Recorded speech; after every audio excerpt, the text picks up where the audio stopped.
Hi guys and welcome back to the channel Deepak Yadav Education. Welcome to the Daily Hindu News and Editorial Analysis of 7th of July 2026. तो guys आज है तारीख 7 जुलाई 2026 और है Tuesday. देखेंगे आज के द हिंदू कंप्लीट न्यूज़पेपर को एनालाइज करेंगे। बट लेक्चर में आगे बढ़ने से पहले अगर आपको इस लेक्चर का पीडीएफ चाहिए तो क्या करना है, सबसे पहले डाउनलोड करना है टेलीग्राम, देन उसके बाद जाके सर्च बॉक्स में टाइप करना दीपक यादव एजुकेशन यूपीएससी। आपको ये वाला टेलीग्राम चैनल मिल जाएगा। यहाँ से आप डेली बेसिस पे इन लेक्चर के पीडीएफ डॉक्यूमेंट्स को डाउनलोड कर पाओगे।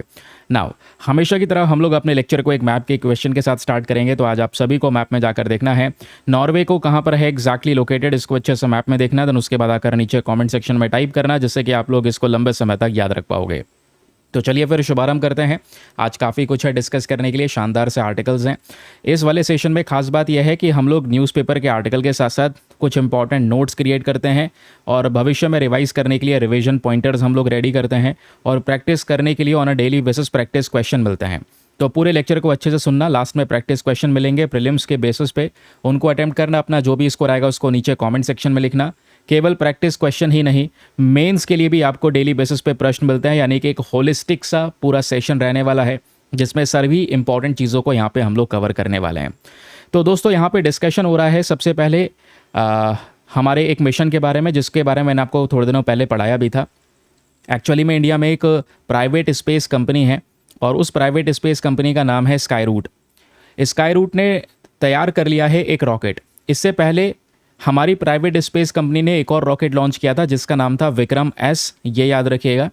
लेकिन जो विक्रम एस नाम का रॉकेट था वो सब ऑर्बिटल रॉकेट था और वो रॉकेट का केवल इतना पर्पज़ है कि अंतरिक्ष में जाएगा और वापस पृथ्वी पर लौट आएगा। अब होता यह है, ये अपने आप में बहुत बड़ी चीज़ है। अब ये छोटी मोटी चीज़ होती अगर इसको इसरो कर रहा होता, इंडियन स्पेस रिसर्च ऑर्गेनाइजेशन, उनके पास में वो एक्सपीरियंस है ना। तो भारत की स्पेस कंपनी है, सरकारी स्पेस कंपनी, लेकिन आज ना इसी इसरो के ऊपर में सारा का सारा बर्डन है। इसी वजह से धीरे धीरे करके प्राइवेट स्पेस कंपनीज़ के लिए मार्केट को ओपन किया जा रहा है, यानी स्पेस के अंदर में प्राइवेटाइजेशन इंक्रीज़ हो रहा है। तो जिस पर्टिकुलर कंपनी की हम बात कर रहे हैं जिसका नाम स्काई रूट एरोस्पेस है, इसने दोस्तों मंडे में अभी एक बहुत बड़ा अनाउंसमेंट किया है। अनाउंसमेंट यह है कि अभी कुछ दिनों के अंदर अंदर एक नया रॉकेट ये लोग लॉन्च करेंगे जो होगा स्पेशल लॉन्च व्हीकल। एक लॉन्च व्हीकल यानी एक रॉकेट होने वाला है और इस रॉकेट को हम लोगों ने नाम दिया है, देखो जैसे मैंने आपको बताया था, ये स्काई रूट ने पहले भी ये काम करके दिखा दिया है। जो भारत का पहला प्राइवेट स्पेस रॉकेट लॉन्च किया गया था उसका नाम विक्रम एस था, विक्रम साराभाई के ऊपर रखा गया था यह नाम। लेकिन जो विक्रम एस रॉकेट था वो केवल सब ऑर्बिटल रॉकेट था, क्योंकि हमारी प्राइवेट स्पेस कंपनीज लगातार अपने ऊपर काम कर रही हैं। सब ऑर्बिटल रॉकेट का एग्जैक्ट मतलब पता है क्या है, कि वो ऊपर अंतरिक्ष में जाएगा और वापस से पृथ्वी पर लौट आएगा। लेकिन अभी जो विक्रम 1 को रेडी किया जा रहा है ये ऑर्बिटल रॉकेट है, जिसको अभी कुछ दिनों के अंदर अंदर हम लोग लॉन्च करने वाले हैं। अब ऑर्बिटल रॉकेट का मेन पर्पस होता है कि वो जाएगा पृथ्वी के चक्कर लगाएगा, पृथ्वी को ऑर्बिट करेगा। ऑर्बिट करने के साथ साथ इसके पास में एक और क्षमता होगी कि ये सैटेलाइट को अंतरिक्ष में लॉन्च कर सकता है, ये भी इसके पास में कैपेबिलिटी होगी। तो फॉर द फर्स्ट टाइम जैसे ही यहाँ पर जो हमारा ये स्काई रूट एरोस्पेस है ये काम करके दिखा देता है, तो पहली बार ऐसा होगा कि प्राइवेट स्पेस कंपनीज यानी कि प्राइवेट सेक्टर के पास में भी ये ताकत आ जाएगी कि वो अंतरिक्ष में सैटेलाइट को लॉन्च कर सकते हैं। इससे क्या होगा, इसरो के ऊपर बर्डन काफ़ी कम हो जाएगा। इसरो बड़े मिशंस पे काम कर सकेगा। कोई छोटे मोटे सैटेलाइट्स लॉन्च करने हैं तो वो अपने प्राइवेट कंपनीज़ को दे सकेगा, ये प्राइवेट कंपनीज उसको लॉन्च करते रहेंगी। समझ गए। तो ये है दोस्तों विक्रम 1 की पावर, जो आने वाले समय पर बहुत चर्चाओं में रहने वाला है। तो एग्जाम में पूछ लिया जाएगा, इसको लेकर क्वेश्चन पता होना चाहिए कि विक्रम 1 स्काई रूट का पहला लॉन्च व्हीकल है जो पेलोड्स को कैरी कर सकता है ऑर्बिट में, इवन छोटी छोटी सैटेलाइट को ये लॉन्च कर सकता है। इस रॉकेट को रीफायर किया जा सकता है एक बार फायर करने के बाद में। इस विक्रम 1 को बहुत हल्का बनाने के लिए इसमें कार्बन कंपोजिट स्ट्रक्चर का यूज़ किया गया है एंड इसका जो इंजन है वो 3D प्रिंटेड इंजन है, लिक्विड 3D प्रिंटेड इंजन। थोड़ा सा इसको भी याद रखेगा, इसकी वजह से ये रॉकेट बहुत ही ज़्यादा हल्का हो गया है। जितना हल्का होगा उतना बेहतर परफॉर्म करेगा, जितना भारी होगा आपको उतना फ्यूल चाहिए होगा उसको ऊपर खींचने के लिए, क्योंकि भाई ग्रेविटी उल्टा काम कर रही है, उसको नीचे खींच रही है। तो ऊपर इसको पुश करने के लिए हमें इसको जितना हल्का बना सकते हैं उतना हल्का बनाने की यहाँ पे कोशिश की है इस पर्टिकुलर कंपनी ने। आई होप आपको यहाँ पर ये क्लैरिटी मिल चुकी है। तो बहुत जल्दी लॉन्च होगा जिसकी वजह से चर्चाओं में आने वाला है। लेकिन अभी मामला क्या चल रहा है, मामला ये चल रहा है कि जब ये विक्रम 1 रॉकेट को हम लॉन्च करेंगे तो इसमें कुछ डायमंड ज्वेलरी और माइक्रो आर्ट वगैरह को भी प्रेजेंट करने वाले हैं, यानी कि बहुत सारे हमारी जो कलाएं हैं उसको भी हम लोग अंतरिक्ष में भेजने वाले हैं। तो डायमंड ज्वेलरी हो गया, कुछ गोल्ड की ज्वेलरी हो गई जिसको एल्यूमिनियम प्लेट के ऊपर में बनाया गया है। फिर छोटे छोटे यहाँ पर माइक्रो स्कल्पचर्स हैं, छोटे छोटे यहाँ पर मूर्तियाँ जो आप कह सकते हैं, सर सीवी रमन जी की, डॉक्टर विक्रम साराभाई की, डॉक्टर एपीजे अब्दुल कलाम जी की। और ये इतने छोटे होंगे जो बेसिकली चावल के दाने से भी छोटा साइज़। और ये जो आर्ट वर्क है, जो कला है, ये किस लिए किया जा रहा है? ये सब मतलब माइक्रो आर्ट बनाकर भेजा जा रहा है, स्कल्पचर बना के भेजे जा रहे हैं। रीज़न क्या है? रीज़न यह है, हम यहाँ पर इन लोगों को ट्रिब्यूट पे कर रहे हैं। ये जो 3 विजनरी लीडर्स हैं, आज ये सब कर पा रहे हैं स्पेस इंडस्ट्री में हम लोग, वो इन तीनों लोगों की वजह से। ठीक है, तो इनका जो कंट्रीब्यूशन रहा है, इनका जो योगदान रहा है भारत की स्पेस जर्नी में, हम उसको आज एक ट्रिब्यूट देने की कोशिश कर रहे हैं, उसको सपोर्ट करने की कोशिश कर रहे हैं। इस वजह से ये सब कुछ अंतरिक्ष में भेजा जाएगा इस विक्रम-1 रॉकेट के माध्यम से। जब लॉन्च होगा तो और भी बहुत सारी जो खबरें आपके सामने आएंगी, क्योंकि 12 जुलाई से लेकर 4 अगस्त के बीच में यहाँ पर इसकी लॉन्चिंग वगैरह हो सकती है। ठीक है, अब ये तो हम लोगों ने डिस्कस कर लिया न्यूज़पेपर का आर्टिकल विक्रम-1 के बारे में। अब ये छोटे छोटे आपके नोट्स बन गए हैं कि भारत का पहला privately develop orbital class rocket है, याद रखिएगा विक्रम-1। एक होता है सब ऑर्बिटल रॉकेट, ये सब ऑर्बिटल नहीं है। सब ऑर्बिटल वाला ऑलरेडी विक्रम-S हम लोगों ने लॉन्च कर दिया था प्राइवेट कंपनी के माध्यम से। ये विक्रम-1 है, भारत का पहला privately developed orbital class rocket. ठीक है, अब खास बात पता है क्या है कि इस रॉकेट के अंदर में 6 अलग अलग पेलोड्स हैं जो ये कैरी करने वाला है। अलग अलग मतलब ये जो विक्रम-1 रॉकेट है, ये डिमॉन्स्ट्रेशन, टेक्नोलॉजी डिमॉन्स्ट्रेशन को भी कैरी करने वाला है।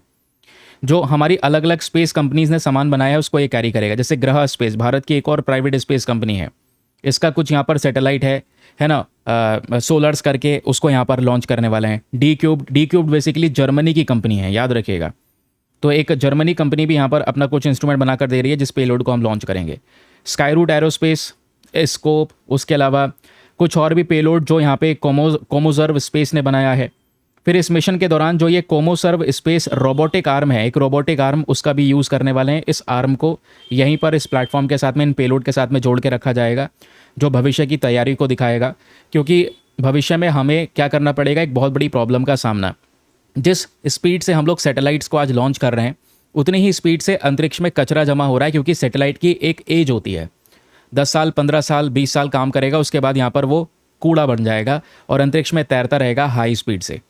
और ऐसे अगर बहुत ज़्यादा होते रहा तो हम पूरा स्पेस को कचरे से भर देंगे। तो भविष्य में हमें कुछ रोबोटिक आर्म टेक्नोलॉजी की ज़रूरत पड़ेगी, जिसके माध्यम से हम स्पेस से कचरे को इकट्ठा करके वापस से पृथ्वी पर लेकर आ सकें। तो ये टेक्नोलॉजी उसमें भी हेल्प करेगी, उस पर भी थोड़ा सा काम किया जाएगा। ठीक है, उसके बाद क्रिएटिव और साइंटिफिक हेरिटेज पेलोड, यानी कि जैसे मैंने आपको बताया कि जो हम लोग ये कर रहे हैं, इसमें हम कितने सारे स्पेशल पेलोड्स लेकर जा रहे हैं अलग अलग स्पेस कंपनीज़ के। उसके अलावा डायमंड ज्वेलरी भी लेकर जाई जा रही है। माइक्रो आर्ट, जिसको अजय कुमार माथेवाड़े ने डेवलप किया है। एक 18 मतलब जो 18 कैरेट का गोल्ड मिनिएचर रॉकेट है, वो यहाँ पर इसमें बनाया गया है। उसके अलावा माइक्रो स्कल्पचर्स आपको देखने को मिल जाएंगे, छोटे छोटे स्कल्पचर, सर सीवी रमन के, विक्रम साराभाई के, एपीजे अब्दुल कलाम जी के। ये कला इन सभी लोगों को ट्रिब्यूट पे करती है, क्योंकि इनका कंट्रीब्यूशन बहुत ज़्यादा रहा है। तो ये मैंने आपको बताया। बाकी जो ये विक्रम-1 रॉकेट होगा, इसमें इंटरनेशनल पेलोड भी है। जो डी क्यूब्ड कंपनी है, इसका भी कुछ सामान होने वाला है। ये जर्मनी बेस्ड कंपनी है, तो वो भी हम लोग अंतरिक्ष में लेकर जाएंगे। इस मिशन का इंपॉर्टेंस क्या है, ग्रह स्पेस के अकॉर्डिंग बात करेंगे तो विक्रम-1 एक अपॉर्चुनिटी देगा भारत के प्राइवेट स्पेस कंपनीज़ को, कि जितनी भी प्राइवेट स्पेस कंपनीज़ हैं वो भविष्य में अपने टेक्नोलॉजीज़ को कैसे एक्सपैंड करेंगे। एक एग्जाम्पल सेट करने वाला है ये स्काईरूट एरोस्पेस। ग्रह स्पेस का जो नैनो सैटेलाइट सोलारास है, ये भी यहाँ पर इस मिशन का हिस्सा होगा। और मेरे दोस्त, एक सबसे इंपॉर्टेंट बात याद रखिएगा कि ये जो हम विक्रम नाम के रॉकेट को लॉन्च कर रहे हैं, विक्रम-S लॉन्च किया, विक्रम-1 लॉन्च कर रहे हैं, ये सब मिशन आगमन के अंदर में हो रहा है। आपसे एग्जाम में क्वेश्चन बन सकता है कि बताओ मिशन आगमन क्या है। तो मिशन आगमन में ही हम लोग यहाँ पर ये जो विक्रम-1 रॉकेट है, इसको लॉन्च कर रहे हैं। हमारी जो ये पर्टिकुलर कंपनी है, प्राइवेट कंपनी, वो इसको लॉन्च कर रही है, जो अपनी बहुत सारी प्रकार की अलग अलग टैलेंट को शो करने वाला है। सॉफ्ट रोबोटिक कैप्चर टेक्नोलॉजी हम शो करने वाले हैं, कैसे रोबोटिक आर्म्स का यूज़ हो सकता है। ऐसी बहुत सारी चीज़ें हम लोग यहाँ पर शो करेंगे। ठीक है, कि अंतरिक्ष में कैसे कैसे जो कचरा है उसको रिमूव किया जा सकता है, उस टेक्नोलॉजी पे भी फर्दर हम लोग काम करेंगे। आई होप आपको एक क्लैरिटी मिल चुकी है कि न्यूज़ में क्या चल रहा है, मिशन आगमन क्या है, प्राइवेट रॉकेट क्या है, sub orbital and orbital rocket के बीच में डिफरेंस क्या होता है। इतना ही एग्जाम में अगर कोई क्वेश्चन बना तो पूछ लिया जाएगा। जैसे एग्जाम्पल ये यूपीएससी का 2026 का प्रश्न है, यानी इसी साल जो पीवाईक्यू पूछा गया है यूपीएससी की साइड से। क्वेश्चन यह है, consider the following statements regard to involvement of private entities in India's space programme. यानी कि प्राइवेट कंपनीज का जो कंट्रीब्यूशन है इस पे भारत के स्पेस प्रोग्राम में, वो लगातार बढ़ता चले जा रहा है। तो उसी के रेफरेंस में आपको 3 स्टेटमेंट दिए गए हैं, बताना है कौन सा स्टेटमेंट सही है। पहला, पहला कहता है कि जो ये Indian National Space Promotion and Authorization Centre है, जिसको शॉर्ट फॉर्म में हम इन स्पेस के नाम से जानते हैं, ये एक प्रकार की ऑटोनोमस एजेंसी है जो खुद से सारा डिसीजन लेती है, और यही वो एजेंसी है जो आज के समय पर प्राइवेट कंपनीज के पार्टिसिपेशन को बढ़ाने के ऊपर में काम कर रही है। सेकेंड, अग्निकुल कॉस्मोस, इसने दुनिया का पहला फ्लाइट लॉन्च किया है जो 3D प्रिंटेड रॉकेट इंजन के साथ में यहाँ पर किया गया। तो ये दोनों के दोनों स्टेटमेंट सही है, क्योंकि in space he privatisation, in space industry बढ़ावा देता है, और अग्निकुल कॉस्मोस ने वर्ल्ड का पहला जो फ्लाइट है 3D प्रिंटेड रॉकेट इंजन का इस्तेमाल करके ये भी किया था। दोनों स्टेटमेंट सही हैं। बट थर्ड स्टेटमेंट गलत है कि स्काईरूट एरोस्पेस ने लिक्विड फ्यूल डेवलप कर लिया है GSLV के लिए। अभी इतना आगे नहीं गए, अभी काम कर रहे हैं धीरे धीरे। अभी केवल स्काईरूट एरोस्पेस वही कंपनी जो कि अभी एक फर्स्ट प्राइवेट रॉकेट लॉन्च करेगी, ऑर्बिटल रॉकेट लॉन्च करेगी, जिसका नाम विक्रम 1 होने वाला है। तो थर्ड स्टेटमेंट गलत है, बट फर्स्ट एंड सेकंड यहाँ पर सही है। तो ऑप्शन नंबर 3 आपका जो है ये करेक्ट आंसर हो जाएगा। ठीक है, तो इसी के आधार पे आपका PYQ भी सॉल्व हो गया, किस तरीके से क्वेश्चन बनेगा ये समझ में आ गया, और आर्टिकल का इंपॉर्टेंस समझ में आ गया कि आर्टिकल किस चीज़ को लेकर डील करता है। ये रहे छोटे छोटे रिवीजन पॉइंटर, क्योंकि जो ऊपर डिस्कस किया ये तो डिस्कशन के लिए, एनालिसिस के लिए। कभी भी भविष्य में आपने ये सब कुछ रिवाइज करना हो अचानक से, तो आप इन रिवीजन पॉइंटर्स के जरिए रिवाइज कर सकते हैं कि विक्रम 1 क्या है, इसका डेवलपर कौन है ना, इसको कब हम लॉन्च करने वाले हैं, बाकी इसमें रोबोटिक आर्म का क्या प्रोसेस रहने वाला है, और इसमें हम लोगों ने माइक्रोवाट वगैरह यहाँ पर रख कर भेजने की तैयारी की हुई है। और मिशन आगमन, प्लीज़ ये याद रखिएगा, ये सब हो रहा है मिशन आगमन के अंडर में। इसका इंपॉर्टेंस क्या है? प्राइवेट स्पेस इनोवेशन को बढ़ाया जाएगा, टेक्नोलॉजी डेमोन्स्ट्रेशन होगी, कमर्शियल स्पेस इकोसिस्टम यहाँ पर बढ़ेगा, स्पेस डेब्रिस में यानी कि अंतरिक्ष में से कचरा कैसे रिमूव होगा उस पर भी यहाँ पर काम करने की कोशिश की जा रही है। चलिए भाई, अगला न्यूज़ आर्टिकल आपके सामने प्रेजेंट है। Again a very very important topic. यहाँ पे बात हो रही है स्टेल्थ फ्रीगेट के बारे में। फ्रीगेट क्या होता है आप सभी लोगों को पता है। फ्रीगेट होते हैं लड़ाकू जहाज़, है ना, वो लड़ाकू जहाज़ जिसके ऊपर में बहुत सारे हथियार हम लोगों ने लगा रखे हैं। अब एक प्रोजेक्ट हम लोगों ने अनाउंस किया था, प्रोजेक्ट 17A। प्रोजेक्ट 17A के अंदर में हम लोगों ने 7 ऐसे जहाज़ बनाने हैं, जिसमें से 6ठा जहाज़ तैयार हो चुका है, INS महेंद्रगिरी, और बहुत जल्दी ये भारत की नेवी को ज्वाइन करने वाला है। हमने इसके बारे में थंबनेल भी लगा रखा है, अभी मैं डिटेल से डिस्कस करूंगा इसके बारे में। लेकिन आगे बढ़ने से पहले एक इंपॉर्टेंट इन्फॉर्मेशन, आप लोग ये सामने PDF देख पा रहे हैं कि आर्टिकल भी मिल रहा है, नोट्स भी यहाँ पर बने हुए मिल रहे हैं, और ऐसा PDF हिंदी में भी मिल जाए तो हिंदी इंग्लिश वैसे दोनों भाषाओं में ये सारे के सारे PDFs आपको प्रोवाइड करवाए जाते हैं। लेकिन ये PDFs कहाँ पर मिलते हैं दोस्तों? केवल और केवल हमारे पेड ग्रुप में और कहीं नहीं। पेड ग्रुप को ज्वाइन करने का फ़ी पेमेंट बहुत मिनिमम है, just 499 for the lifetime access. जब तक आपका सिलेक्शन ना हो जाए तब तक आप 499 में इस ग्रुप को ज्वाइन करके रख सकते हैं। करंट अफेयर्स की टेंशन आपकी खत्म हो जाएगी, मेजर चीज़ें बहुत ही ज़्यादा क्रिस्प तरीके से, एक्यूरेट तरीके से सब कुछ इस PDF में कन्वर्ट करके आपको इस ग्रुप में प्रोवाइड करवाया जाता है। वीकली कंपाइलेशंस भी मिलते हैं फिर हिंदी इंग्लिश भाषाओं के अंदर में। ठीक है, तो दोनों मीडियम के एस्पिरेंट्स के लिए हेल्पफुल होने वाला है। और इस ग्रुप को ज्वाइन करने का फ़ी पेमेंट मैंने आपको बताया, 1 टाइम इन्वेस्टमेंट है आपका, दोबारा कोई पेमेंट नहीं करना। बाकी इस ग्रुप को ज्वाइन करने के लिए करना क्या है, सबसे पहले आपको व्हाट्सएप का एक नंबर दिख रहा होगा 8534873368, इस नंबर पर मैसेज कर देना कि I want to join this group. आपको रिप्लाई मिलेगा, पेमेंट का प्रोसेस दिया जाएगा, डेमो वीडियो का लिंक मिलेगा, उसको देख सकते हैं, चेक कर सकते हैं, और अपने आप को सेटिस्फाई करने के बाद में जाकर अपना ये इन्वेस्टमेंट कर सकते हैं।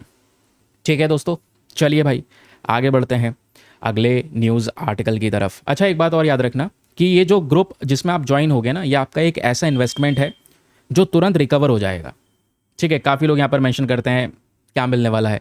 आप 499 पे करके जब ग्रुप में एंटर करोगे तो पुराने भी सारे करंट अफेयर के PDFs है, तो अमाउंट तो आपको तुरंत रिकवर होने वाला है। लेकिन बाकी फर्दर इन फ्यूचर जो PDFs हैं वो सब भी आपको वहाँ पर उसी ग्रुप में मिलेंगे। ठीक है, अब चलिए दोस्तों वापस आते हैं ट्रैक पर। आर्टिकल क्या कह रहा था ज़रा इसको समझते हैं। तो मेंशन किया गया है एक स्टेल्थ फ्रीगेट है, लड़ाकू जहाज़। देखो, जैसे जहाज़ होते हैं जो समुद्र में चल रहे हैं, इनमें अलग अलग कैटेगरीज होती हैं। कैटेगरीज मतलब जैसे आपने सुना होगा कॉर्वेट, सबसे छोटे साइज़ का जो जहाज़ होता है उसको बोलते हैं कॉर्वेट। इससे थोड़ा सा बड़ा होगा उसको हम बोलते हैं फ्रीगेट, और इससे भी बड़ा जो होता है उसको बोलते हैं डिस्ट्रॉयर। कॉमन यह है कि ये सारे के सारे वॉरशिप्स हैं, लड़ाकू जहाज़ हैं, ये समुद्र में युद्ध लड़ने के लिए बनाए गए हैं। इन सब में हथियार लगे हुए हैं। कॉर्वेट का साइज़ छोटा है, फ्रीगेट का मीडियम है, डिस्ट्रॉयर का बहुत बड़ा साइज़ है। ठीक है, तो हम यहाँ पे किस कैटेगरी की बात कर रहे हैं? मीडियम वाली कैटेगरी यानी फ्रीगेट की। और ये जो वर्ड है अपने आप में ये बहुत खतरनाक है, स्टील्थ। स्टेल्थ मतलब क्या होता है? एक ऐसी टेक्नोलॉजी जो दुश्मन के रडार के पकड़ से हमको बचाए। यानी कि अब देखो भाई, आपने बहुत महंगा जहाज़ बना लिया, उसमें सारे हर टाइप के वेपन्स हैं, सारे अटैक कर सकता है, लेकिन उसमें स्टेल्थ टेक्नोलॉजी नहीं है। तो जब वो दुश्मन की टेरिटरी में घुसेगा तो दुश्मन का रडार तुरंत उस जहाज़ को डिटेक्ट करेगा और अपनी टेरिटरी से दूर से मिसाइल दागेगा और जहाज़ डिस्ट्रॉय हो जाएगा। लेकिन स्टेल्थ वाली टेक्नोलॉजी में ये होता है, ये रडार को इंडिकेशन ही नहीं देता। यानी कि स्टेल्थ टेक्नोलॉजी का मतलब इतना समझ सकते हैं कि ये रडार की पकड़ में नहीं आएगा। जब रडार की पकड़ में नहीं आएगा, दुश्मन हमको खोज नहीं पाएगा, हम अंदर घुस के अटैक कर सकते हैं इस पर्टिकुलर टेक्नोलॉजी के माध्यम से। ठीक है, तो इंडियन नेवी अपना चौथा खुद का बनाया हुआ इंडिजीनियस प्रोजेक्ट 17A के अंतर्गत ये छठा जहाज INS महेंद्रगिरी को बहुत ही जल्दी रिसीव करने वाला है भारत की नेवी। और ये कब होगा दोस्तों? 11 जुलाई को यहाँ पर ये सारा काम होगा। आज 7 जुलाई है, 11 जुलाई को इंडियन नेवी को सौंप दिया जाएगा, जिससे की वजह से ये आर्टिकल वापस से न्यूज़ में आएंगे। मैं आपको यहीं पर भेजूंगा कि भाई इसको पढ़ लेना, मैंने 7 जुलाई को पढ़ाया है, तो अच्छे से आज सुन लो इसके बारे में। ठीक है, तो पहली बात तो भाई आपसे एग्जाम में पूछ सकता है प्रोजेक्ट 17A के बारे में। उसी के अंदर में ये छठा जहाज़ है INS महेंद्रगिरी। अब प्रोजेक्ट 17A पहले मैं आपको पढ़ा देता हूँ हाथों हाथ, क्योंकि जब पढ़ रहे हो तो आगे पीछे की सब कुछ को अच्छी तरीके से लिंक करके समझो। यहाँ पर आपको कुछ शिप्स के नेम दिए गए हैं। प्रोजेक्ट 17A के अंदर में टारगेट था कि हमें 7 ऐसे जहाज़ बनाएंगे, स्टेल्थ कैटेगरी वाले जहाज़, जो दुश्मन की पकड़ में ना आए। इसमें INS नीलगिरी सबसे पहला जहाज़ था और लॉन्च हो गया था 2019 में। अब जो पहला जहाज़ होता है उसी के नाम को रखकर वो पूरी क्लास को डिवाइड कर दिया जाता है, क्योंकि एक तो ये प्रोजेक्ट 17A है और एक दोस्तों हमारे पास में ऑलरेडी प्रोजेक्ट चल रहा है जिसका नाम केवल प्रोजेक्ट 17 है। तो प्रोजेक्ट 17 को आगे कंटिन्यू करने के लिए ही प्रोजेक्ट 17A बनाया गया था। प्रोजेक्ट 17 में शिवालिक वगैरह आते हैं, याद रखिएगा। तो प्रोजेक्ट 17 के अंदर में जो भी जहाज़ आपको देखने को मिलते हैं वो शिवालिक क्लास वाली कैटेगरी के हैं। लेकिन प्रोजेक्ट 17A के अंदर में जो भी शिप्स आपको देखने को मिल जाते हैं, क्योंकि इसमें पहला जहाज़ नीलगिरी लॉन्च हुआ था, तो ये नीलगिरी क्लास वाली कैटेगरी के शिप्स आपको देखने को मिल जाएंगे। स्टेल्थ टेक्नोलॉजी इनके पास में प्रेजेंट है। अब INS नीलगिरी पहले लॉन्च हुआ, फिर INS Himgiri, Taragiri, Udaygiri, Dunagiri, Vindhyagiri and then उसके बाद में INS महेंद्रगिरी, जिसके बारे में करंट समय पर हम यहाँ पर ये डिस्कशन कर रहे हैं। ठीक है, कि INS महेंद्रगिरी ये भारत की नेवी कैपेबिलिटीज़ को और मजबूत करेगा, पूरे इंडियन ओशन रीजन में भारत की क्षमता को बढ़ाएगा। भारत जो maritime security sea control operation चलाता है उसमें हमारी हेल्प करेगा, और ये आत्मनिर्भर भारत इनिशिएटिव को भी शो करता है, क्योंकि हमने इसको इंडिजीनियसली प्रोड्यूस किया है। कंप्लीटली नहीं तो काफ़ी हद तक हमने इसको खुद से बनाया है। इसका इंपॉर्टेंस क्या होगा कि इंडिया की डिफेंस मैन्युफैक्चरिंग सिस्टम मजबूत होगी, इंडिया की नेवी की प्रिपेयर्डनेस को हम लोग बढ़ा रहे होंगे, इंडियन नेवी तैयार हो जाएगी, इंडो पैसिफिक में हमारी मजबूती बढ़ती हुई नजर आएगी। फिलहाल प्रोजेक्ट 17A के अंदर में ये जहाज़ हमने डेवलप करना है। प्रोजेक्ट 17A के कुछ स्पेशल फीचर्स आप लोगों से पूछ ले तो ये सारे के सारे एग्जैक्ट फीचर्स आपको देखने को मिल जाएंगे कि भाई इसके पास में एक स्टेल्थ डिज़ाइन है ना, उसके अलावा वेपन्स कैसे कैसे इसमें यूज़ किए जाते हैं, एंड इसमें 75% इंडिजीनियस कंटेंट है, 75% इंडिया अपने देश का मटेरियल यूज़ कर रहा है। इसमें जो मिसाइल लगाए गए हैं वो एयर, सरफेस और सब सरफेस वॉरफेयर अटैक कर सकते हैं। ठीक है, हवा में अटैक करना हो, ज़मीन पर अटैक करना हो तो वहाँ पर अटैक करने की क्षमता है इस INS महेंद्रगिरी की भी। तो INS महेंद्रगिरी के बारे में डिस्कशन हो गया। इसको किसने बनाया है? मुंबई के अंदर में मझगांव डॉक शिप बिल्डर्स हैं, उन्होंने यहाँ पर इसको बनाया है। इसका पर्पस क्या है वो समझ लिया। नाम क्या है आपसे एग्जाम में पूछ सकता है, ये कौन से प्रोजेक्ट के अंतर्गत बनाया हुआ जहाज़ है, तो वो प्रोजेक्ट 17A है। ये किस टाइप का जहाज़ है ये पूछ सकता है कि बताओ INS महेंद्रगिरी रिसेंटली न्यूज़ में था, ये किस प्रकार का जहाज़ है, तो नीचे ऑप्शन दिख जाए स्टेल्थ मल्टी रोल फ्रीगेट, तो यहाँ पर ये स्टेल्थ मल्टी रोल फ्रीगेट वाली कैटेगरी में ही आता है। ठीक है, इसमें स्टेल्थ जो है ये वर्ड ये अपने आप में एक इंपॉर्टेंट रोल प्ले करता है। चलिए अगला न्यूज़ आर्टिकल। अब देखो एल नीनो को लेकर आज न्यूज़पेपर में 2 टॉपिक्स पब्लिश हुए हैं। मैं इस वाले टॉपिक को दूसरे वाले के साथ मिला के डिस्कस करूंगा कि इस बार भारत में एल नीनो वाली कंडीशन बन गई है। एल नीनो वाली कंडीशन वो होती है जब इंडिया में मानसून कमज़ोर हो जाता है, बारिश कम होती है, और अभी जून का महीना हमारा ख़त्म हुआ है। जून में बिल्कुल बिलो रेनफॉल इस बार रिकॉर्ड करा गया है। बहुत टाइम बाद ऐसा हुआ है कि जून में इतनी कम बारिश हुई है, और यही सेम सिचुएशन जुलाई में भी रहने वाली है। हालांकि थोड़ा थोड़ा बारिश हो रहा है, ऐसा नहीं है वीक। देखो मानसून को वीक बोला जा रहा है, एल नीनो का ये मतलब नहीं है कि बारिश की एक बूंद ही नहीं होगी। मानसून कमज़ोर रहेगा, कम बारिश होगी। हमें रिक्वायरमेंट है ज़्यादा बारिश की, क्योंकि इंडिया में अभी खारिफ क्रॉप्स का टाइम चल रहा है। उन फसलों को ग्रो करने के लिए बहुत सारा पानी चाहिए। इवन बहुत सारे राज्य ऐसे हैं जो पानी के लिए केवल और केवल बारिश पर निर्भर होते हैं हर साल। इस बार एल नीनो वाली कंडीशन की वजह से एग्रीकल्चरल सेक्टर को बहुत बड़ा सेटबैक मिल रहा है। तो यही एल नीनो भारत के विंड और हाइड्रो पावर आउटपुट पर भी असर डाल रहा है दोस्तों। ठीक है, ये सब कुछ कंपाइल करके अभी हम समझेंगे आगे। चलो हाथों हाथ पहले इसको समझ लेते हैं, पहले ये वाला टॉपिक, फिर उसके बाद एल नीनो वाला एक दूसरा टॉपिक है, उसको हाथों हाथ कंबाइन करके कवर कर लेते हैं, फिर उसके बाद एडिटोरियल डिस्कशन पे हम लोग चलेंगे।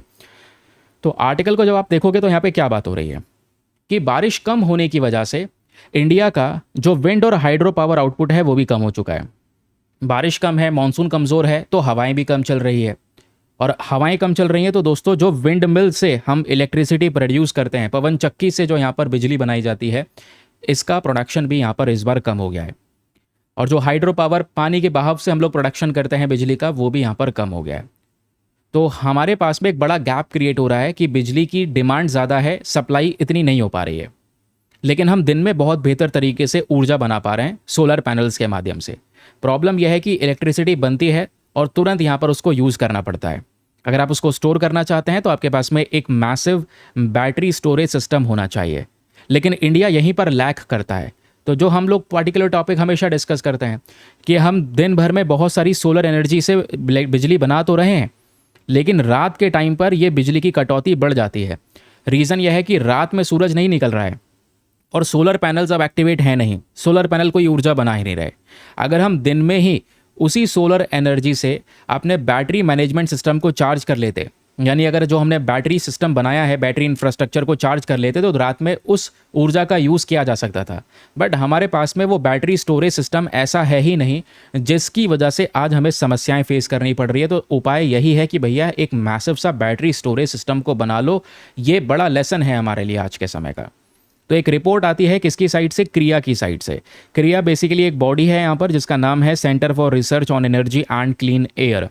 तो इन्हीं की रिपोर्ट है जिसमें इन्होंने मेंशन किया है भारत का जो पावर सेक्टर है वो भी प्रेशर फेस कर रहा है from this El Nino condition. El Nino की वजह से बारिश कम हो रही है, ठीक है, एग्रीकल्चर सेक्टर पर असर पड़ रहा है, इवन पावर सेक्टर पर भी असर पड़ रहा है। जो विंड पावर जनरेशन है इस बार कमज़ोर है, हवा कम है, पानी का बहाव कम है, जिसकी वजह से इलेक्ट्रिसिटी जो विंड पावर और हाइड्रो पावर से बनती है वो नहीं बन पा रही है। लेकिन देश में गर्मी बढ़ने की वजह से जो एसी का इस्तेमाल है वो ज़्यादा हो रहा है। एसी के स्टॉक्स इस बार ज़्यादा बिके हैं, तो लोगों ने एसी लगाया है, दैट मीन्स यहाँ पर इलेक्ट्रिसिटी जनरेशन या इलेक्ट्रिसिटी की डिमांड बढ़ती चली जा रही है। तो आज डिमांड और सप्लाई के बीच में एक गैप क्रिएट हो चुका है, और वो गैप है दोस्तों 18 टेरावाट आवर का, कि भाई इतना गैप है, इतनी ज़रूरत यहाँ पे लोगों की हम पूरी नहीं कर पा रहे हैं। ये एक एस्टिमेटेड सिनेरियो है, मतलब बेसिकली एक प्रोजेक्शन करा गया है कि भाई इतना प्रॉब्लम और हो सकता है, एक जनरेशन गैप देखने को मिल सकता है कि भाई इतनी बिजली हमको बीच में कहीं ना कहीं जुगाड़ करना पड़ेगा, ये बनाना होगा। क्योंकि इंडिया का टोटल इलेक्ट्रिसिटी जो बिजली का प्रोडक्शन है 2025-26 में वो 1846 बिलियन यूनिट्स के आसपास रहा है। तो एक अनुमान लगाया जा रहा है कि अभी सालाना अगर डिटेल देखें भी तो सालाना जो इलेक्ट्रिसिटी का गैप रहने वाला है वो 18 टेरावाट आवर का रहने वाला है। और इसका इम्पैक्ट क्या पड़ेगा? अब हमारे पास में कोई दूसरा सोर्स है नहीं बिजली को बनाने का, तो हम लोग बहुत सारा कोयला जलाएंगे, उसी से लोगों की डिमांड को पूरा करेंगे। लेकिन जब कोयला जलाएंगे तो समस्या यह है, जितना कोयला जलाकर हम ये बिजली प्रोड्यूस करेंगे 17-18 टेरावाट आवर, उतने से ही दोस्तों 17 मिलियन टन कार्बन डाइऑक्साइड भी हमारे एटमॉस्फेयर में रिलीज होने वाला है, यानी प्रदूषण होने वाला है, कार्बन एमिशन होगा। तो फिर उसके बाद फिर से प्रेशर बनने लगेगा कि भाई कार्बन एमिशन हो रहा है, गर्मी बढ़ रही है, क्लाइमेट चेंज हो रहा है, समझ रहे हैं? तो ये हमको दिखाई देता है role of El Nino and monsoon. India के मेट्रोलॉजिकल डिपार्टमेंट ने बहुत पहले ही बता दिया था इस बार एल नीनो वाली कंडीशन डेवलप हो रही है हमारे पैसिफिक ओशन में, और जून के अंदर में ये चीज़ प्रूव भी हो गई कि जून में भाई आप देखोगे सन 1901 से बात हो रही है, 1901 से अभी तक 5वीं बार ऐसा हुआ है कि जून में इतनी कम बारिश हुई हो जितनी इस बार 2026 में हुई। और जुलाई में भी अभी आप देखोगे तो जुलाई 6 तक तो रेनफॉल डेफिसिट ही रहा है, बिलो रेनफॉल रहा है। और पता नहीं अब यहाँ पे 7-8 जुलाई आगे ये कुछ दिन है, इसमें क्या सिचुएशन रहने वाली है। एक्सपेक्टेशन यही है कि वही सिमिलर सिचुएशन रहने वाली है, बारिश कम ही होने वाली है, ठीक है। अब प्रॉब्लम यह है कि इंडिया एक ऐसे सीज़न में एंटर कर चुका है जो हमारे लिए बिल्कुल भी सूटेबल नहीं है। हमारे देश में जो नॉर्मल ईयर होता है वो इस समय पर बारिश का होता है, मॉनसून पीरियड रहता है और खतरनाक लेवल की बारिश होती है, समझ रहे हैं? तो वो नॉर्मल ईयर है। बारिश होती क्यों है? क्योंकि बताया आपको भाई एल नीनो और ला नीना में क्या फ़र्क है। नॉर्मल ईयर हमारी ला नीना वाला कंडीशन होती है जहाँ पे पैसिफिक ओशन में जो वार्म वाटर है वो भारत या ऑस्ट्रेलिया की साइड इकट्ठा होता है, जिसकी वजह से यहाँ पे हवाएं उठती हैं, बैठती हैं, बहती हैं, साउथ वेस्ट मानसून आता है और यहाँ पे बारिश होती है। यानी कि पैसिफिक ओशन में अगर ये पानी इधर ऑस्ट्रेलिया की साइड गर्म होता है तो बारिश भारत में होगी। ये नॉर्मल कंडीशंस हैं। एल नीनो में क्या होता है दोस्तों, ये ट्रेड विंड्स कमज़ोर होने की वजह से ये जो जितना भी ये गर्म पानी है वो सब का सब यहाँ पर बह जाता है किधर की साइड में, साउथ अमेरिका की साइड में। तो इस बार अगर जो ज़्यादा बारिश हो रही होगी वो साउथ अमेरिका की साइड हो रही होगी, हमारी तरफ यहाँ पर सूखा पड़ रहा है। समझ गए। लेकिन अब प्रॉब्लम यह है कि बिजली का प्रोडक्शन भी कम हो रहा है, तो इसलिए हमारा जो मेन एनर्जी सोर्स बच जाता है वो कोल बच जाता है। कोल आज भी भारत का सबसे बड़ा सोर्स है इलेक्ट्रिसिटी का। आज हम अपने देश के अंदर में जितनी भी इलेक्ट्रिसिटी पावर कैपेसिटी को होल्ड करते हैं, जो भी बिजली प्रोडक्शन आज इंडिया में हो रहा है, उसमें 42% का योगदान, कितना 42% कॉन्ट्रीब्यूशन केवल और केवल कोयले से आता है। और कोल बेस्ड जनरेशन हमको कम भी करना है, तो कम भी करना है, अब डिमांड पूरी भी करनी है, तो इसका उपाय क्या हो सकता है? केवल और केवल एक सिंपल सा उपाय है जिसको हम लोग कई बार डिस्कस करते हैं अपने एडिटोरियल में, कि हमें एक अच्छे से बैटरी एनर्जी स्टोरेज सिस्टम की ज़रूरत है। तो क्रिया की रिपोर्ट भी यहाँ पर यह कहती है कि सोलर एनर्जी हमारी दिन भर की बढ़िया तरीके से ज़रूरत को पूरा करता है, इवन दिन में सरप्लस एनर्जी को भी जनरेट करता है। तो क्यों ना एक अच्छा सा बैटरी एनर्जी सिस्टम बना ही लिया जाए, जिसमें दिन भर की जो एक्स्ट्रा सरप्लस बची हुई एनर्जी उसको बैटरी में स्टोर करके रख लिया जाएगा और फिर उसको यहाँ पर यूज़ किया जाएगा रात के समय पर जब जब बिजली का शॉर्टेज होना शुरू होगा। ये एक उपाय है। आई होप आपको यहाँ पर एक क्लैरिटी मिल चुकी है। ये रिवीजन पॉइंटर्स यहाँ पर दिए गए रिवाइज करने के लिए। बट रुको एक मिनट, अब हाथों हाथ यहाँ पर एल नीनो को लेकर हमारे पास में एक और आर्टिकल है, उसको भी डिस्कस कर लेते हैं, जो अगेन बहुत काम का है। ये देखिए दोस्तों, will El Nino weakened India's economy. El Nino वाली जो कंडीशन है, क्या ये भारत की इकॉनमी को कमज़ोर कर सकती है, भारत की अर्थव्यवस्था को कमज़ोर कर सकता है इस बार? तो वो इस आर्टिकल में मेंशन किया जा रहा है। एक एक करके समझते हैं सारे कंटेक्स्ट को। तो अभी एल नीनो वगैरह क्या होता है वो हम लोगों ने समझ लिया, उसका इंपैक्ट कैसे पड़ रहा है, बारिश कम होती है, हमको ये सब चीज़ें पता चल चुकी हैं। और ये टॉपिक आपका आज के न्यूज़पेपर में टेक्स्ट एंड कॉन्टेक्स्ट पे प्रेजेंट है। तो भाई साउथ वेस्ट मानसून का जो यहाँ पर पहला महीना था जून का, उसमें 40% कम रेनफॉल इस बार हुआ है, बहुत कम बारिश हुई है। यही सेम कंडीशन जुलाई में रहने वाली है, ऐसा यहाँ पर बोला जा रहा है। लेकिन इंडियन मेट्रोलॉजिकल डिपार्टमेंट के अकॉर्डिंग अगर हम लोग यहाँ पर एक डिटेल्स को देखना शुरू करें, और वो डिटेल दोस्तों यहाँ पर एग्जैक्टली क्या है, ये डिटेल ये है कि कम बारिश जब होती है भारत के अंदर में तो ये नेगेटिव तरीके से इम्पैक्ट करता है भारत के बहुत सारे इंडस्ट्रीज़ को। एग्रीकल्चर सेक्टर, क्योंकि मैंने बताया बहुत सारी फसलें हैं जो केवल और केवल सिंचाई के ऊपर निर्भर हैं, तो सिंचाई नहीं हो पाती, सबसे बड़ी बात, पानी नहीं मिल पाएगा तो ग्राउंड वाटर को एक्सट्रैक्ट करना पड़ेगा। या बहुत सारे राज्य हैं जिन्होंने क्रॉप्स ऐसी उगा रखी हैं जो केवल और केवल बारिश पे ही डिपेंडेंट रहती हैं। फिर वाटर रिसोर्स हो गया, हाइड्रो पावर जनरेशन हो गया, देन उसके बाद में यहाँ पर आप देख पाएंगे इकोसिस्टम सस्टेनेबिलिटी हो गई, ड्रिंकिंग वाटर अवेलेबिलिटी हो गई। इन सब सेक्टर्स के ऊपर में बड़ा इंपैक्ट पड़ेगा। और इस बार तो भाई सुपर एल नीनो की कंडीशन दिखाई कि भाई और ज़्यादा टेम्परेचर बढ़ने वाला है। तो जब जब मानसून कमज़ोर होता है तो भारत की इकोनॉमी को कैसे असर पड़ेगा, ज़रा ये सुनो। पहला जो इम्पैक्ट पड़ेगा दोस्तों वो एग्रीकल्चर प्रोडक्शन की वजह से पड़ेगा, क्योंकि इंडिया की जो इकॉनमी है वो हैवी तरीके से एग्रीकल्चर सेक्टर पे डिपेंडेंट है। आज सबसे ज़्यादा लोगों को रोज़गार खेती बाड़ी में मिला है, और वो खेती बाड़ी दोस्तों पूरा का पूरा इसी मानसून के ऊपर डिपेंडेंट है, बारिश के ऊपर डिपेंडेंट है। अगर मानसून कमज़ोर हुआ तो खारिफ जितनी भी क्रॉप्स हम लोगों ने ग्रो करी हैं इनका प्रोडक्शन कम हो जाएगा, अनाज कम प्रोड्यूस होगा, और अनाज कम प्रोड्यूस होगा दोस्तों तो प्रॉब्लम क्या है, फार्मर्स दूसरी क्रॉप्स को ज़्यादा प्रेफर करेंगे। और ये जो डिसीजन है ये बहुत सारी चीज़ों के ऊपर में डिपेंड करेगा। अब जैसे फार्मर्स को मान लो गेहूं चावल के ऊपर में या दूसरे और फसलें हैं जो खारिफ क्रॉप्स हैं उस पर एमएसपी अच्छा मिल रहा था, अब उनको दूसरी फसलों की तरफ शिफ्ट करना पड़ेगा। फार्मर्स को अभी पल्सेस यानी दालें वगैरह के ऊपर ज़्यादा फोकस करना पड़ेगा। इसमें कल्टीवेशन कॉस्ट कम आएगी और पानी की रिक्वायरमेंट कम आएगी। लेकिन प्रॉब्लम यह है कि जो मेन खारिफ क्रॉप्स हैं इन्हीं का ही कंजम्पशन इंडिया में होता है, तो इनके प्राइसेस बढ़ जाएंगे। भाई ये सब कुछ जो है ये बहुत महंगा हो जाएगा, क्योंकि अगर मान लो यहाँ पर ये क्रॉप्स अवेलेबल नहीं हुई या अनाज अवेलेबल नहीं हुआ तो जो सरकार के पास में जो स्टोरेज जो भंडार बना रखा है हमने फूड कॉर्पोरेशन ऑफ इंडिया के अंदर में जहाँ पे अनाज रखते हैं उसमें से अनाज हमको निकालना पड़ेगा धीरे धीरे करके, जो अगेन इंडिया की एक स्टोरेज सिस्टम के ऊपर भी असर डालने वाला है। और ओवरऑल इकोनॉमिक ग्रोथ को जब आप देखते हैं तो पूरा एग्रीकल्चर सेक्टर आज भारत की ग्रॉस वैल्यू एडेड के अंदर में, जैसे जीडीपी होती है वैसे जीवीए है, तो ग्रॉस वैल्यू के अंदर में 20% का कंट्रीब्यूशन देता है। आज इंडिया की जितनी भी वर्कफोर्स है, जो लोगों के भारत के अंदर में जितने भी लोग रोजगार के थ्रू यहाँ पे काम कर रहे हैं, 46% यहाँ पर भारत के लोग जो हैं वो आज केवल और केवल एग्रीकल्चर सेक्टर में ही डिपेंडेंट है। समझ रहे हैं, 55% पॉपुलेशन को आज एग्रीकल्चर सेक्टर सपोर्ट करता है। तो अगर फार्म इनकम अगर कम हो जाएगी तो समझ जाना अगर खेतों में फार्मर्स की इनकम कम होने लगी तो डिमांड भी गाँव के अंदर कम होने लगी, क्योंकि पैसा नहीं आएगा उनके पास, और पैसा नहीं आएगा तो कैसे खरीदेंगे कुछ।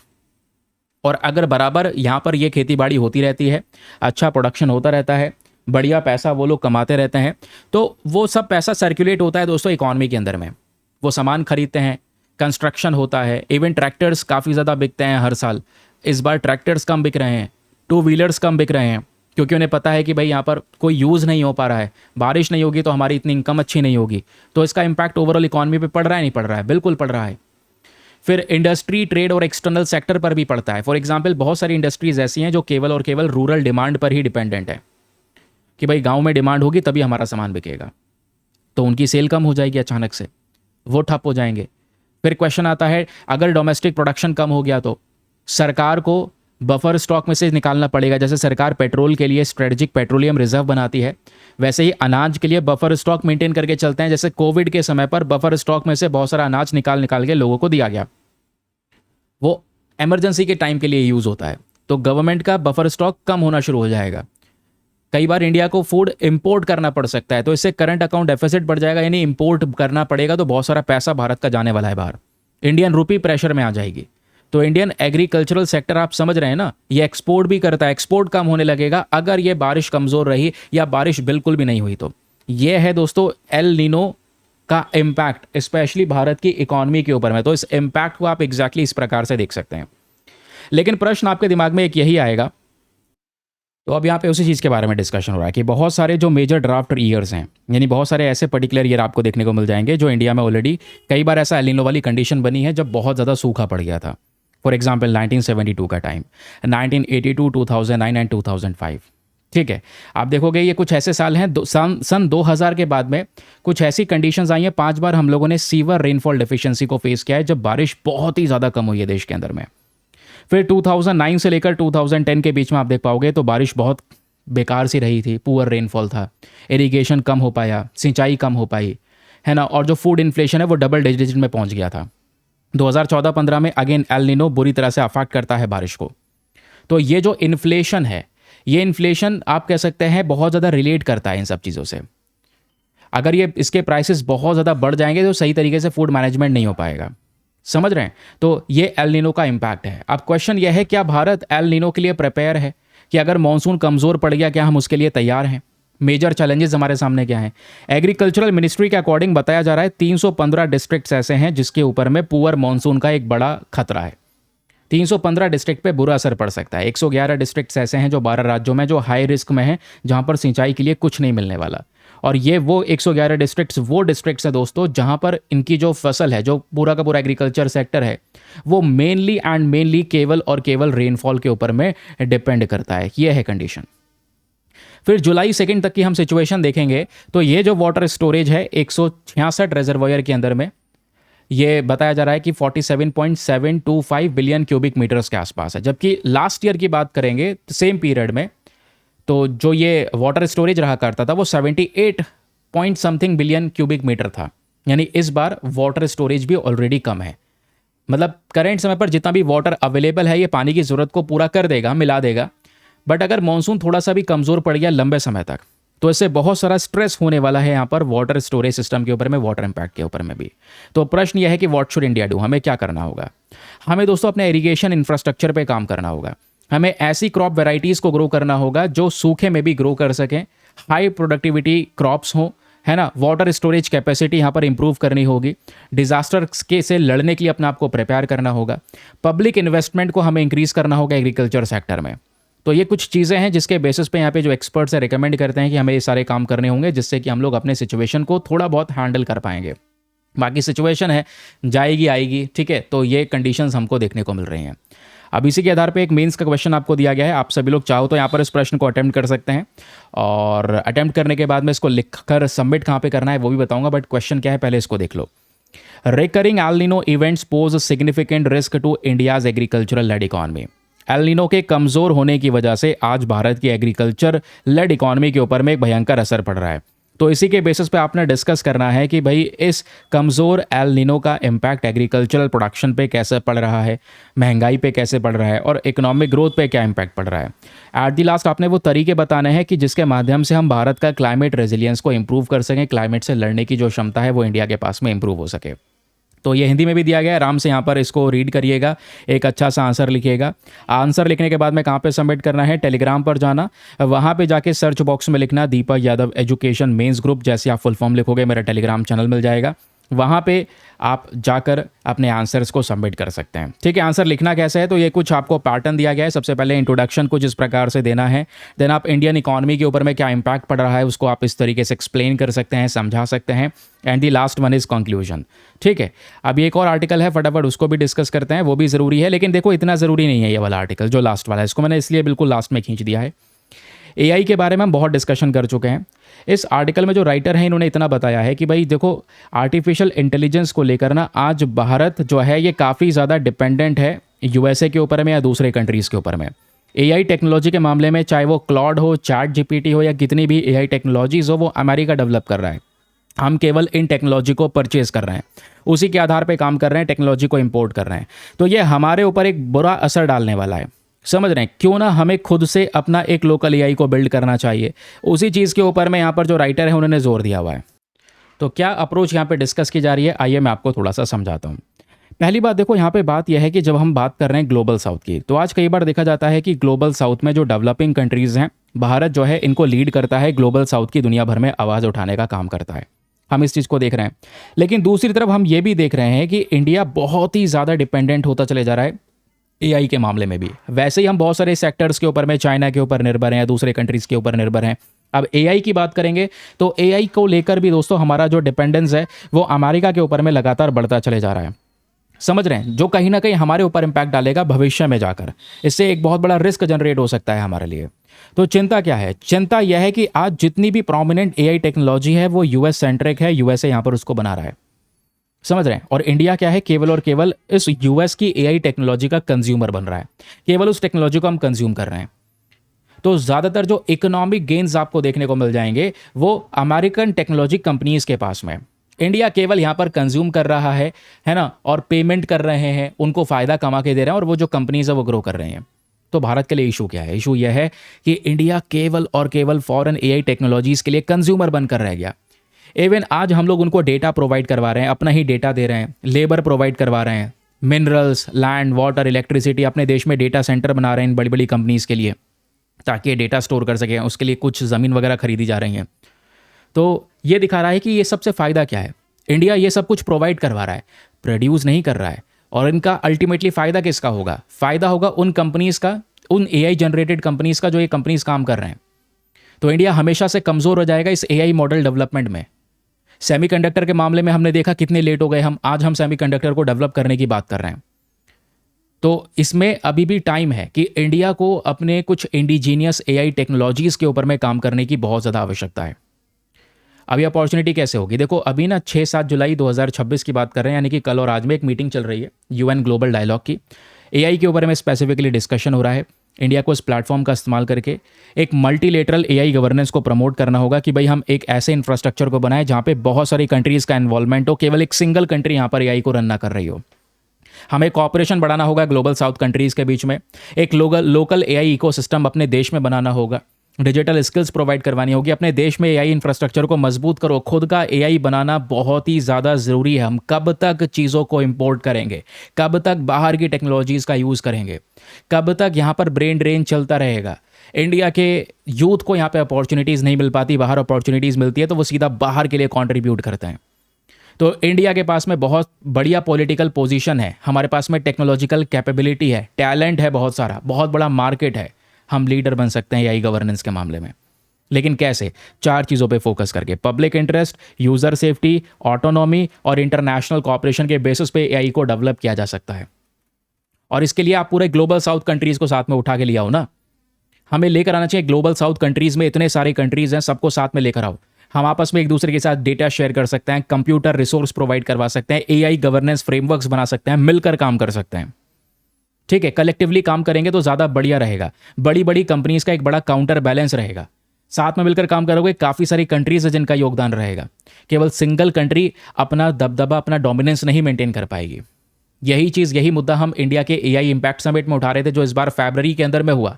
तो मेन फोकस हमारा क्या है, हम चाहते हैं कि भाई एक जो एआई की वजह से नुकसान है, या एआई जो कंपनीज हैं जो आज के समय पर डोमिनेट कर रही हैं, केवल एक के हाथ में ये सब कुछ ना हो। एआई के बेनिफिट सही तरीके से सभी के बीच में शेयर होने चाहिए, फेयर तरीके से शेयर होना चाहिए, और एआई से होने वाले नुकसान से हर किसी को बचाना बहुत ही ज़्यादा ज़रूरी है। दोनों ही चीज़ों पर फोकस करने की रिक्वायरमेंट है। अब इसी आर्टिकल के बेसिस पर आपको एक मेंस का क्वेश्चन दिया गया है, आप चाहो तो उसको अटेम्प्ट करिए। चॉइस आपके पास में एक प्रश्न तो पहले दे दिया, एक प्रश्न यह है, चाहो तो कोई सा भी अटेम्प्ट करो और उसके बाद में आंसर लिखकर सबमिट करो। क्वेश्चन क्या है, India has a potential to emerge as a leader in global artificial intelligence. Bharat के पास में वो क्षमता है कि हम एक लीडर बन सकते हैं ग्लोबल आर्टिफिशियल इंटेलिजेंस गवर्नेंस के मामले में, और ग्लोबल साउथ को भी साथ में लेकर आ सकते हैं, उसके हित की बात कर सकते हैं। इसी के बेसिस पे हमारे पास में बताओ कौन कौन से अवसर हैं, वो कौन कौन सी चुनौतियां हैं, और वो कौन कौन से उपाय हो सकते हैं जिससे हम ये सारा काम कर पाएंगे। तो आराम से यहाँ पर रीड करिएगा, और उसके बाद यहाँ पर आप देखिएगा दोस्तों, इंट्रोडक्शन आप लिख सकते हैं, है ना। फिर उसके बाद में आप इस तरीके से पॉज कर करके देखिएगा कि कैसे आपने अपॉर्चुनिटीज़ मेंशन करनी है इंडियन एआई गवर्नेंस के लिए, क्या क्या अपॉर्चुनिटीज़ हैं हमारे सामने, कौन कौन से चैलेंजेस हैं, and the last one is कौन कौन से वे फॉरवर्ड हो सकते हैं। तो ये है दोस्तों हमारा आज का पूरा सेशन, न्यूज़पेपर एनालिसिस, छोटे आर्टिकल्स, बड़े article, text and context, editorial, सब कुछ बहुत ही क्रिस्प तरीके से आपको समझाया गया है विद प्रॉपर नोट मेकिंग।